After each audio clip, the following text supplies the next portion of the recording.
기도의 자리에 나오신 성도님들을 모두 환영하고 축복합니다. 우리 사도신경하심으로 우리의 신앙을 고백하겠습니다. 전능하사 천지를 만드신 하나님 아버지를 내가 믿사오며 그 외아들 우리 주 예수 그리스도를 믿사오니 이는 성령으로 잉태하사 동정녀 마리아에게 나시고 본디오 빌라도에게 고난을 받으사 십자가에 못 박혀 죽으시고 장사한 지 사흘 만에 죽은 자 가운데서 다시 살아나시며 하늘에 오르사 전능하신 하나님 우편에 앉아 계시다가 저리로서 산자와 죽은 자를 심판하러 오시리라.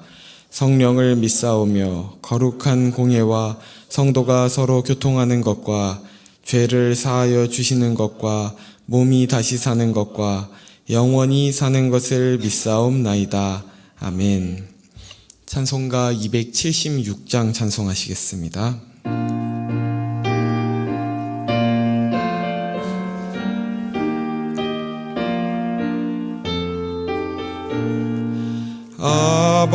아버지여 이 죄인을 용납하여 주시고 예수님의 이름으로 구원하여 주소서. 아버지를 떠나 산지 벌써 오래되었고 험한 길에 고난 몸이 이제 돌아옵니다. 전에 하던 헛된 일을 애통하게 여기고 겸손하게 엎드려서 용서하심 빕니다. 은혜 감당 못하오나 회개하는 영혼과 나의 약한 육신까지 감히 드리옵니다. 나의 죄를 사하시려 주님 죽으셨으니 그 공로를 의지하여 주만 의지합니다. 아버지여 용납하사 나를 품어주시고 주의 사랑 품 안에서 길이 살게 하소서. 아멘. 오늘 우리에게 주신 하나님의 말씀은 예레미야 30장 1절에서 11절 말씀입니다. 예레미야 30장 1절에서 11절 말씀입니다. 한 절씩 교독하시겠습니다. 여호와께로부터 말씀이 예레미야에게 임하여 이르시니라. 이스라엘의 하나님 여호와께서 이와 같이 말씀하여 이르시기를 내가 네게 일러준 모든 말을 책에 기록하라. 여호와의 말씀이니라. 보라, 내가 내 백성 이스라엘과 유다의 포로를 돌아가게 할 날이 오리니 내가 그들을 그 조상들에게 준 땅으로 돌아오게 할 것이니 그들이 그 땅을 차지하리라. 여호와께서 말씀하시니라. 여호와께서 이스라엘과 유다에 대하여 하신 말씀이 이러하니라.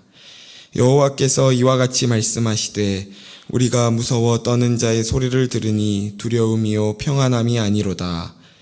너희는 자식을 해산하는 남자가 있는가 물어보라. 어찌하여 모든 남자가 해산하는 여자같이 손을 자기 허리에 대고 모든 얼굴이 겁에 질려 새파래졌는가. 슬프다 그날이여. 그와 같이 엄청난 날이 없으리라. 그날은 야곱의 환난의 때가 되미로다. 그러나 그가 환난에서 구하여 냄을 얻으리로다. 만군의 여호와의 말씀이라. 그날에 내가 내 목에서 그 멍에를 꺾어버리며 내 포박을 끊으리니 다시는 이방인을 섬기지 않으리라. 그들은 그들의 하나님 여호와를 섬기며 내가 그들을 위하여 세울 그들의 왕 다윗을 섬기리라. 말씀이니라. 그러므로 나의 종 야곱아, 너는 두려워하지 말라. 이스라엘아, 놀라지 말라. 내가 너를 먼 곳으로부터 구원하고 내 자손을 잡혀가 있는 땅에서 구원하리니 야곱이 돌아와서 태평과 안락을 누릴 것이며 두렵게 할 자가 없으리라. 함께 읽겠습니다. 이는 여호와의 말씀이라. 내가 너와 함께 있어 너를 구원할 것이라. 너를 흩었던 그 모든 이방을 내가 멸망시키리라. 그럴지라도 너만은 멸망시키지 아니하리라. 그러나 내가 법에 따라 너를 징계할 것이요 결코 무죄한 자로만 여기지는 아니하리라. 아멘. 예레미야는 남유다가 멸망하던 시기에 활동했던 선지자였습니다. 그래서 그가 전해야 했던 말씀은 바벨론에게 항복하라. 성전은 무너질 것이다. 그렇게 유다는 멸망할 것이다와 같은 심판의 말씀이었습니다. 그러나 이스라엘 백성은 자신들이 선민이고 법궤와 성전과 약속된 다윗 왕권이 서 있는 마당에 하나님을 알지도 못하는 이방 나라에 의해 이 나라가 멸망할 수 있겠냐는 어떤 믿음으로 인해 예레미야의 그 경고의 심판의 말씀을 귀담아 듣지 않았습니다. 그 결과 유다는 멸망했고 70년간 포로 생활을 하고 돌아오게 된 것입니다. 그렇게 29장까지 심판과 징계의 말씀이 주어졌다면 오늘 본문인 30장부터 33장까지는 하나님께서 주신 회복에 대한 약속이 기록되어 있는데요. 그 위로의 말씀이 시작되는 이 1, 2절 말씀을 제가 다시 읽겠습니다. 여호와께로부터 말씀이 예레미야에게 임하여 이르시니라. 이스라엘의 하나님 여호와께서 이와 같이 말씀하여 이르시기를 내가 내게 일러준 모든 말을 책에 기록하라. 이 두 절의 말씀을 원어로 보게 되면 이 말씀이라는 뜻을 가진 다바르라는 단어와 말하다라는 의미를 가진 아마르가 각각 3번씩이나 등장합니다. 그리고 그 말씀의 출처, 그 발화의 주체가 여호와라는 것을 생각할 때 뒤에 이어지는 이 약속의 말씀이 얼마나 확실하고 분명히 이루어질 것인가 하는 것을 우리가 알 수 있는데요. 뿐만 아니라 내게 일러준 모든 말을 책에 기록하라고 명령하시는데 이 말이라고 하는 것은 일시적이어서 우리의 입을 떠나게 되면 금방 지나가고 사라지게 되죠. 그러나 기록된 것은 고정적이고 오래도록 남게 되어 시간이 흘러도 사라지지 않습니다. 이처럼 1, 2절에 나타난 문학적인 장치로 보나 그 내용으로 보나 이후에 나타날 이 여호와의 말씀이 확실하고 영원하며 반드시 이루어질 것임을 분명히 강조하고 있다는 것을 우리가 보게 됩니다. 그렇다면 어떤 하나님의 말씀이, 어떤 하나님의 약속이 그토록 확실하고 분명히 이루어질 것인가를 우리가 본문을 통해 함께 살펴보려고 하는데요. 우리 3절 말씀을 제가 다시 읽겠습니다. 여호와의 말씀이니라. 보라, 내가 내 백성 이스라엘과 유다의 포로를 돌아가게 할 날이 오리니 내가 그들을 그 조상들에게 준 땅으로 돌아오게 할 것이니 그들이 그 땅을 차지하리라. 여호와께서 말씀하시니라. 여호와의 말씀이니라 라고 시작하는 초두에 이 포로된 하나님의 백성들이 다시 약속의 땅으로 돌아오게 될 것을 선언하십니다. 그 사이에 여러 과정들이 있을 수 있지만 이스라엘의 최종 목적지는, 최종 결론은 주의 약속 안에서 회복으로 확정되어 있다는 것입니다. 여기서 한 가지 우리가 주목해야 하는 것은 이 예레미야를 통해 선포된 회복의 말씀에 이 남유다만 있는 것이 아니라 갈라졌던 북이스라엘도 함께 언급되고 있다는 건데요. 당시 북이스라엘 역시 이미 아수르에 의해 멸망당한 상태였습니다. 그렇게 이미 망하고 잊혀진 것 같은 그 백성들까지 하나님께서는 여전히 기억하시고 그들을 향한 영원한 약속을 이뤄가고 계시다고 하시는 겁니다. 너희가 지금은 나라를 잃었고 포로가 되어 다 끝난 것 같아 보이지만 내가 포기하지 않았다. 너희 조상에게 주었던 그 약속의 땅으로 너희는 다시 돌아가게 될 것이다 라고 이 예레미야 선지자를 통해 이 회복의 약속을 주고 계신 것이죠. 믿음을 가지고 살아가는 저와 여러분의 현실을 볼 때도 이와 같이 북이스라엘과 남유다와 같이 멸망한 것 같은 그런 순간들을 마주할 때가 많이 있습니다.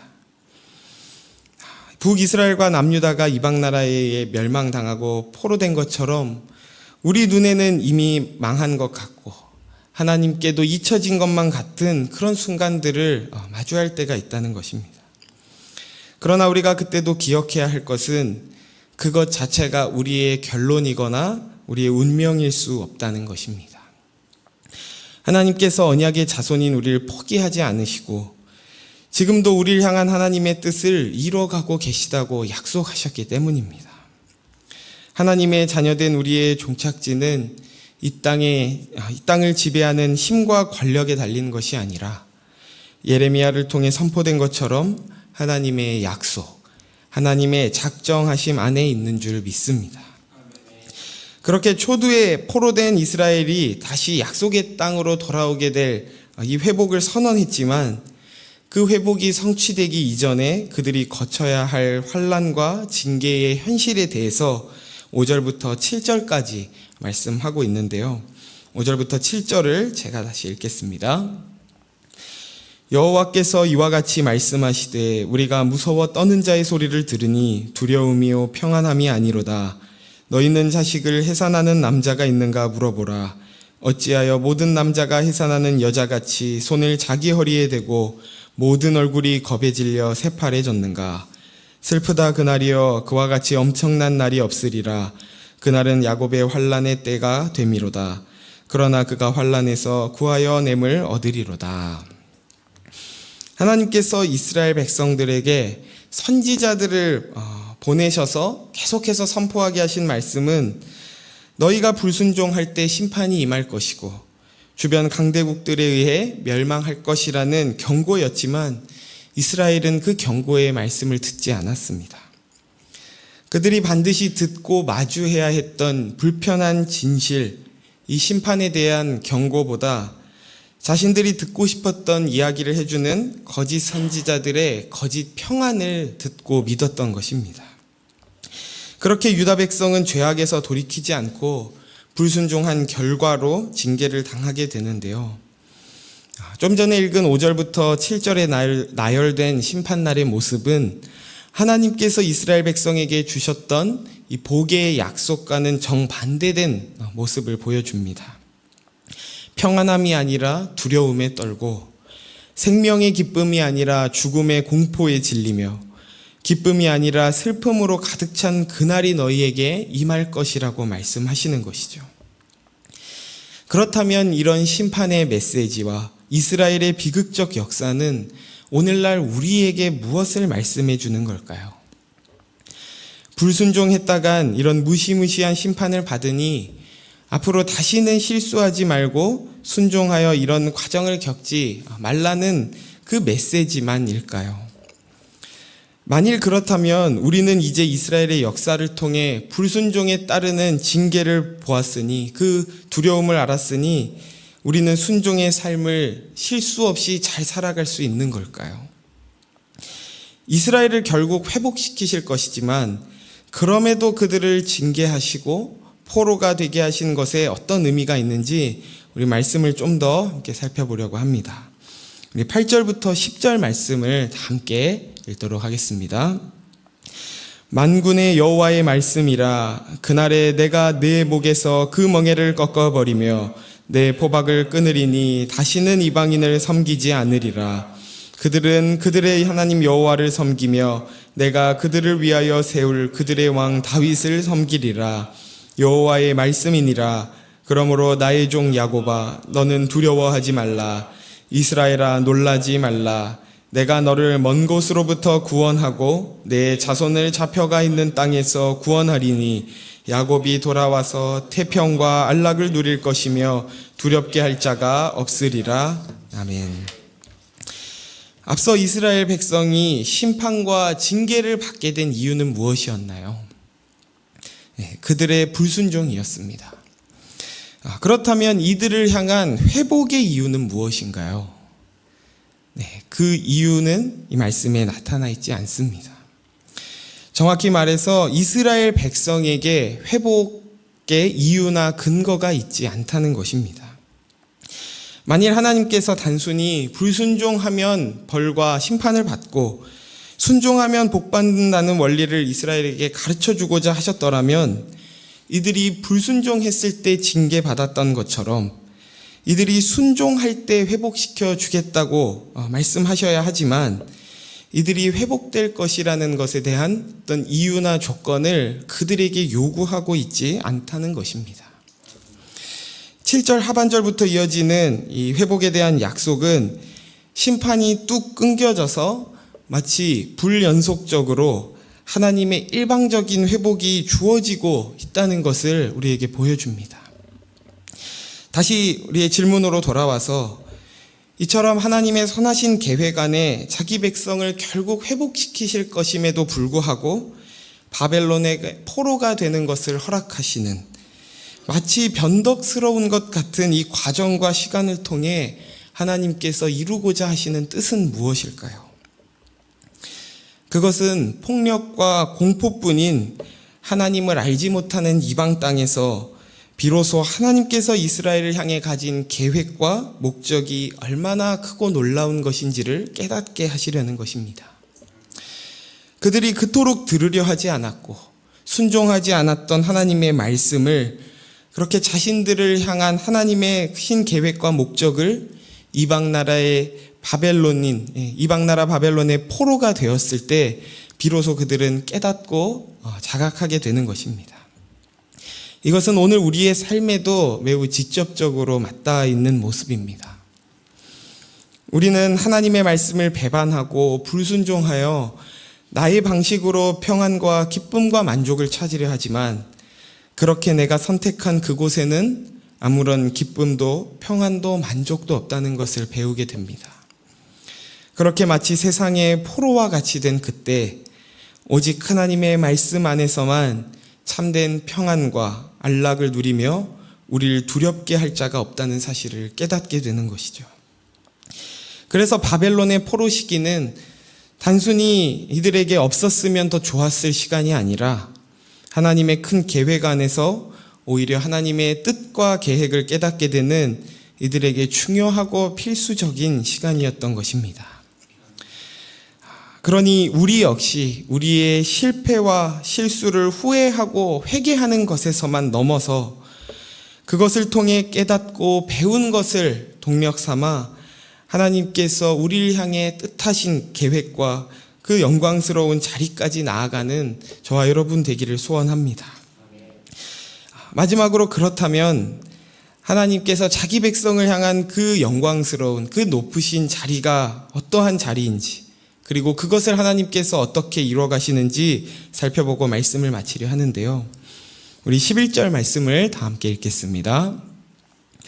이는 여호와의 말씀이라 내가 너와 함께 있어 너를 구원할 것이라 너를 흩었던 그 모든 이방을 내가 멸망시키리라 그럴지라도 너만은 멸망시키지 아니하리라 그러나 내가 법에 따라 너를 징계할 것이요 결코 무죄한 자로만 여기지는 아니하리라. 아멘.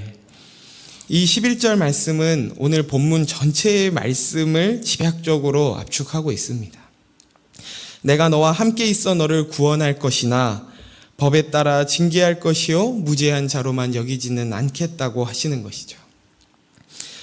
앞서 나눴지만 이런 이중적인 과정을 통해 우리에게 이루고자 하시는 하나님의 뜻을 한 단어로 말한다면 그것은 거룩입니다. 우리가 거룩에 대해 수없이 들었지만 그럼에도 여전히 거룩이라고 하면 우리는 그저 도덕적이고 윤리적인 의미에서 깨끗해지는 것을 먼저 떠올리게 됩니다. 그러나 성경이 말하고 있는 이 거룩이란 하나님을 아는 것, 그리고 하나님을 닮는 것을 말합니다. 잘잘못의 문제를 넘어 신의 거룩한 성품에 참여하게 한다는 것이죠.